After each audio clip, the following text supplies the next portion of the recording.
तुम कब्र में हजारों साल तक क्या करोगे। डॉक्टर मुस्तफा महमूद लिखते हैं कि तुम कब्र में हजारों साल तक क्या करोगे। मैं तुम्हें एक तरीका बताता हूँ जो मेरे साथ बहुत कारआमद साबित हुआ और जिससे मैं अपने अल्लाह से ताल्लुक पर ज्यादा तवज्जो मरकूज करने लगा हूँ। कब्र खौफनाक है, जाहिर है कि नेक लोगों के अलावा मैंने इसके बारे में सोचा और अब मेरी उम्र 54 साल है और मैं दुनिया से और इसकी चीजों से तंग आ चुका हूँ। अच्छा, तो जब मैं कब्र में जाकर अकेला रहूंगा सैकड़ों हजारों साल तक तो मैं क्या करूंगा। क्या तुमने कभी इसका तसव्वुर भी किया है? इसलिए मैंने इन तरीकों पर अमल करना शुरू किया। देखो, मैं मर जाऊंगा, मेरे पास एक खाली बिल्कुल तारीख कब्र होगी। इस कब्र को सामान की जरूरत होगी, लिहाजा मैं हर इस्तग़फ़ार को तसव्वुर करने लगा जैसे मैं इसे अपनी कब्र की तरफ भेज रहा हूँ, ताकि वो वहाँ मेरा इंतजार करे और मेरी तन्हाई का साथी बने। अल्लाह की कसम, मैं मजाक नहीं कर रहा। मैंने अपनी कब्र को मुकम्मल डेकोरेट कर देने का अमल शुरू कर दिया है। कब्र के एक कोने को मैं हजारों तस्बीहात से भर रहा हूँ। यहाँ मेरे सर के करीब कम अज कम 300 खत्मे कुरान होंगे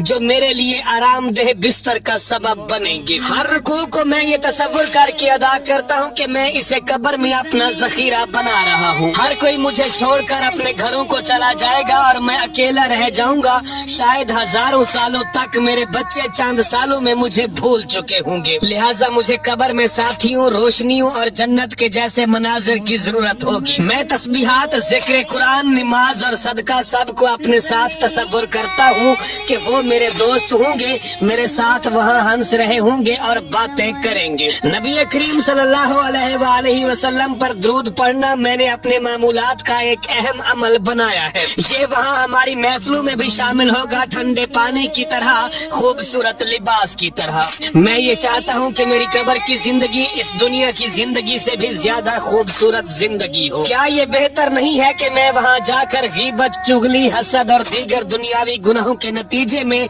बदबूदार कपड़ों, दीमक लगे फर्नीचर और सख्त पथरीले बिस्तर की बजाय अपनी कब्र को बेहतरीन चीजों से आरास्ता करूँ। मैंने दुनिया में अपना घर बनाने के लिए सारी जिंदगी जान तोड़ मेहनत की, लेकिन ये घर तो मेरे वुरसा का हो जाएगा। असल में तो मेरी सारी मेहनत अपने लिए है ही नहीं, सारे फायदे तो और लोग उठाएंगे। तो मैंने सोचा कि बस बहुत हो गया, मुझे अपना घर बनाना है जहाँ सिर्फ मैं ही हूँगा और एक तवील अरसा गुजारना है मुझे। अगर मेरे तमाम अमाल दुनिया की जरूरियात के लिए थे और अपनी कब्र के लिए कुछ भी नहीं था, तो फिर तो मेरे कब्र वाले घर के लिए सिवाय अजाब के फर्नीचर, मुस्तकिल अंधेरे और सख्त हिसाब के कुछ भी नहीं होगा और मैं ऐसे घर में भला अकेला कैसे रह सकूंगा। मेरी आपको भी आज से यही नसीहत है कि अपनी कब्र को अपना बैंक अकाउंट बनाओ, उसमें ज्यादा से ज्यादा डिपॉजिट करो और लॉन्ग टर्म वाली पॉलिसी लो। अपनी इबादत का ख्याल रखो, अपनी कब्र के घर का इस दुनिया के घर से ज्यादा ख्याल रखो। अभी तुम अपने घर वालों के दरमियान हो, पहन रहे हो, खा पी रहे हो,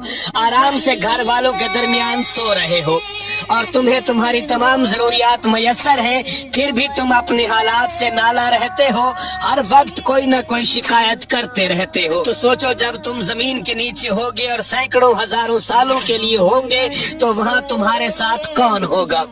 तुम्हारे पसंदीदा सियासतदान, खिलाड़ी, ताजिर, अदाकार, ये तो तुम्हें यहाँ भी नहीं जानते और ना ही उन्हें तुम्हारी उतनी फिक्र है। तुम ही इन सब के पीछे बेवकूफों की तरह अपना वक्त जाय करते हो। तुम्हारे वो बच्चे जिनकी शादियों पर तुम लाखों रुपए फजूलियात पर खर्च कर देते हो, यकीन करो ये खर्च तुम्हारे लिए वबाल बन चुका होगा और बच्चे मुकर जाएंगे कि हमारे बाप ने और हमारी माँ ने खुद हमारे लिए भी और अपने लिए भी मुसीबत खड़ी की। इसीलिए आज से अपनी जान की फिक्र करो और अपना ख्याल खुद करो। ऐ अल्लाह, हमारी आखिरत को बेहतर बना दे और हमें कब्र के अजाब से बचा। ऐ अल्लाह, हमें अपना जिक्र, शुक्र और हुस्न इबादत की तौफीक अता फरमा, ताकि तू हम पर अपनी रजा और जन्नतुल फिरदौस में नेमतें नाजिल करे, जहाँ हम तेरे नबी हजरत मोहम्मद सल्लल्लाहु अलैहि वसल्लम की सोहबत में हूँ, जिन पर बेशुमार दुरूदो सलाम हो। नाजरीन, आज से ही अपना वो घर बनाना शुरू कर दें, उस घर को डेकोरेट करना शुरू कर दें जहाँ आपने इस दुनियावी जिंदगी से बहुत ज्यादा लंबा अरसा गुजारना है। उम्मीद करता हूँ कि आपको मेरी ये बात समझ आ चुकी होगी। मेरा पैगाम है, मोहब्बत जहाँ तक पहुँचे। फी अमानिल्लाह, पाकिस्तान हमेशा जिंदाबाद।